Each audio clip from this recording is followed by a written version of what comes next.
also Minister of State for Electronics, IT and he has another portfolio, I think skill development, joining me on the screen. And I want to ask you, Rajeev Chandrasekhar, coming to you first. Kerala, first numbers, 1 or 2 seats is what is being projected. Are you missing a few heartbeats, Rajeev? How close a contest is it going to be? Sanjay Jha sitting here says Shashi Tharoor is winning hands down. What do you think? Well, I think everybody who's a Congress person has, in the last 100 days, held on to this hope and this false hope that Rahul Gandhi is going to become PM, and then they've re-rated that expectation to Rahul Gandhi will be an MP. And so that story will continue till the 4th, and good luck to Sanjay and all of the congressmen who are seeing these exit polls today. I think, Navika, without getting into the details of Kerala in particular, in the south of India, it is very, very clear that contrary to the Congress narrative and all of their India Alliance party narratives, the BJP will be the largest national party in the south of India. And so that is the new reality. Whether it's Sanjay or Rahul Gandhi or any of these congressmen who are living in the 1960s, better wake up to that. That is the reality that the people of South India are sending loud and clear. And he can hold on to every delusional hope that he has till the 4th. And the 4th will establish this new reality and the new truth that the BJP is the party to beat. The BJP is the party that is growing in the south of India, whether it's Kerala, whether it's Tamil Nadu, Andhra, Telangana, and Karnataka.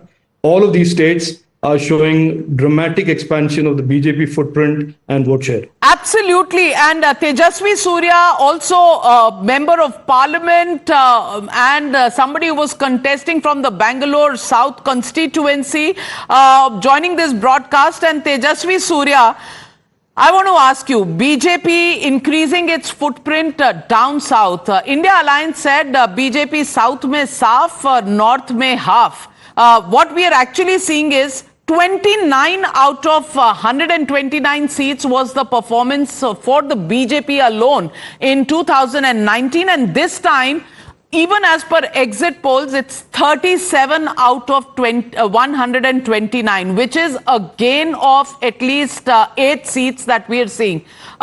Do you think the India Alliance has overestimated in every which way, or do you think this was only part of the poll rhetoric and you expected this result any which way?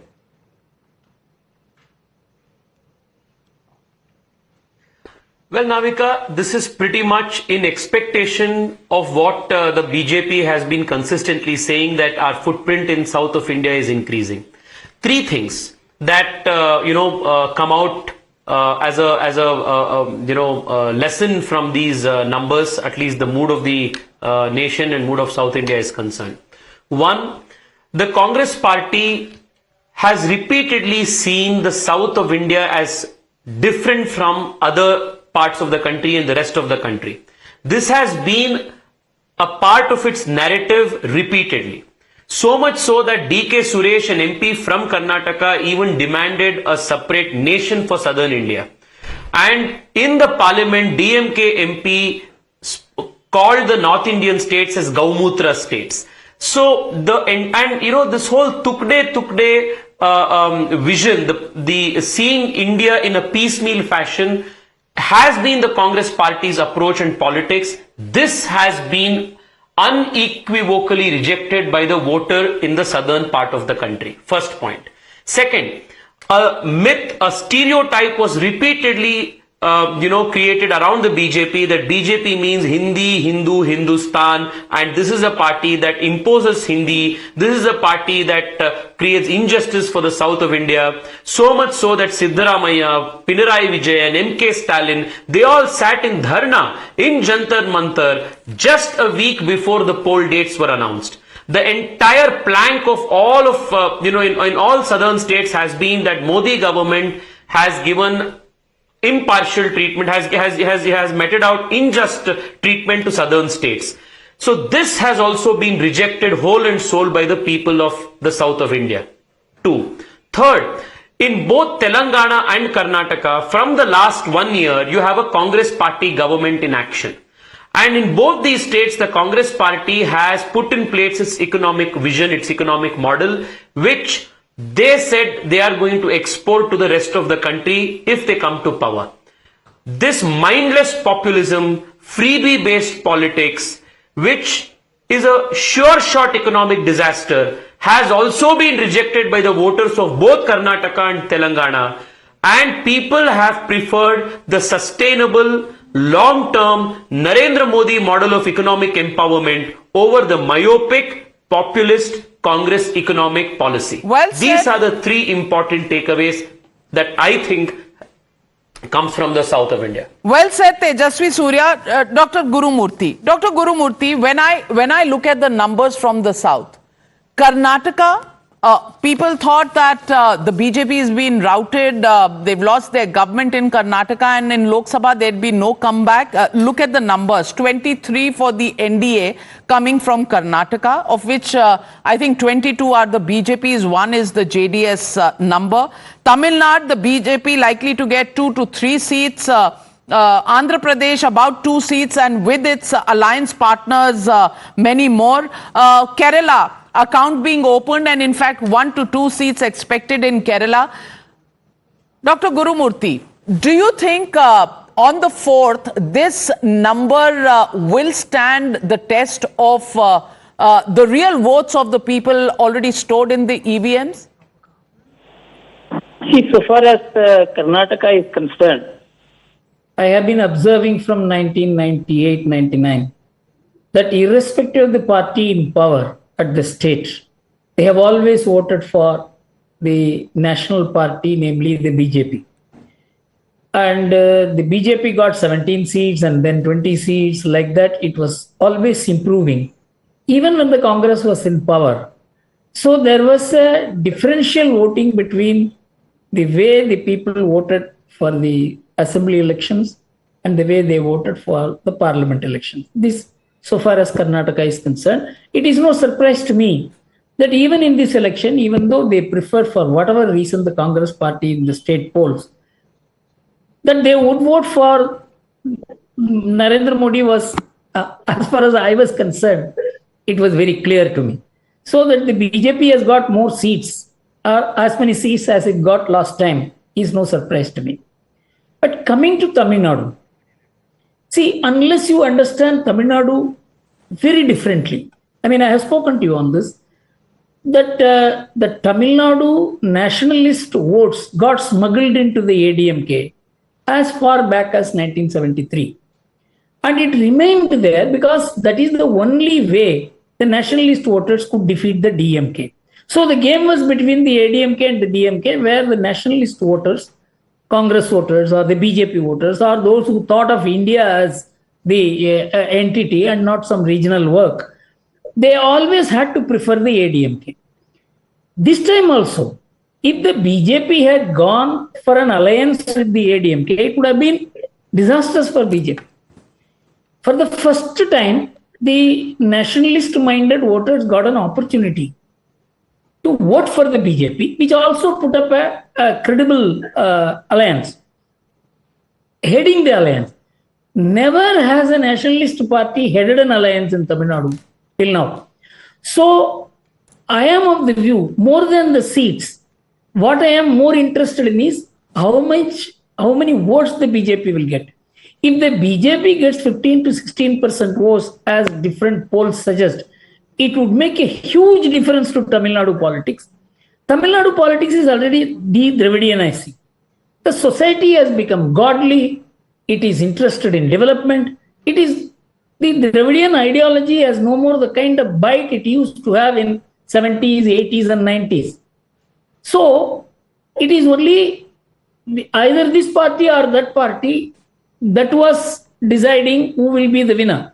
Now the BJP having entered with a credible face, and the way Narendra Modi took this campaign, I can only relate it to what Rajiv Gandhi did in 1989 when the ADMK was divided. Okay. And the Congress saw an opportunity and they got 18 to 19% votes, 19 to 20% votes. If the BJP does it and maintains it, It will be a shift in Tamil Nadu politics. Well, so turning point in South India, and the BJP actually gets more than the Congress party. 37 out of 129 for the BJP, 34 out of 129 for the Congress party. Good morning. Have your coffee and smell the coffee, Dr. Sanjay Jha. Even as I look at the overall numbers coming up on your screen, Times Now ETG, Rajeev Chandrasekhar, I have a question for you. Don't go away. But first, the numbers up on your screen, those are the mean numbers. 358 for the NDA, India Alliance at 152 and 33 for the others. So even if you join these two, not quite going to beat them. So Sanjay Jha, tough luck, but better luck in 2029, maybe. Or on June 4th. Or on June 4th. I know. Why not? Why not? Optimism doesn't have an expiry date. So let's keep the optimism on. Let's now look at the poll of poll numbers. And the poll of poll numbers, which gives you a sense. Times Now giving NDA 358. India News D Dynamics gives 371 to the NDA. Republic TV P Mark 359. Jan Ki Baat NDTV India 375. So the poll of poll numbers is 366. For the India Alliance, it's about 146. Everybody in a similar range, 152, 154, 153. 125 is a little bit of an outlier. Others at 33, 37, 30 and 15. So the average number is 31. No poll really breaking away from the general direction of this. Whether 358 becomes 3... Okay. I protest, Navika, because you haven't included German and Indian YouTuber ke exit polls. वो तो 613 million है ना. I can't. The average will go. They are outliers, and those can't be looked at. But first reactions. First reactions. What I want to point out here is that the 47 or the 33 given to the others looks to be a little bit exaggerated. Unless otherwise, Trinamool Congress had gone into that side. No. जाने दीजिए. Who watch those in YouTube? Whether Indians or from abroad, averages? I don't know, but these are numbers given. So you are mocking, these numbers you are were doing given by mockery of the Supriya Indians. Srinate, alliance partner of the DMK, and the Congress put out a tweet of all of this. Maybe you can contact them for the details. Navika, I want to make a couple of points here. Number one, it is very sad looking at these polls that fascists are coming back again. I mean, I can't breathe. I mean, the democracy is dead. Everything is, it's just Sanjay terrible. And number two, I have been saying this all along, this was always a pro-incumbency election. Yes. You look at everything, you look at all that. And number three, ab to desh ki janta ko baksh do. Now please unite the country and please understand that you can, BJP could have fooled people some other time. But it couldn't have fooled people all of the time. Well, Rajeev Chandrasekhar, two questions that I want to ask you. One, 358 is not actually 400 par. How would you respond to that? And the second, so the Congress and the India Alliance might just call this a moral defeat for you. And secondly, the question that I want to ask you, everybody in the opposition and that ecosystem said there is no wave in this election. I want to ask you, with the BJP at 315 and the NDA at 358, do you think this is not a wave election because it's not 400 par? Look, Navika, when we met in Trivandrum, I responded to you about this Dunning-Kruger effect. That is an affliction that has deeply impacted the Congress and now the India Alliance leadership. They think they know a lot about India when they know nothing. What they have done is obviously, with the help of many trolls and bots, mastered this way of deluding themselves. And this is how election 2019 played out. This is how election 2024 played out. While they were squatting in the cyberspace and botting and trolling, Prime Minister Narendra Modi ji was actually doing governance and delivering things to the people of India.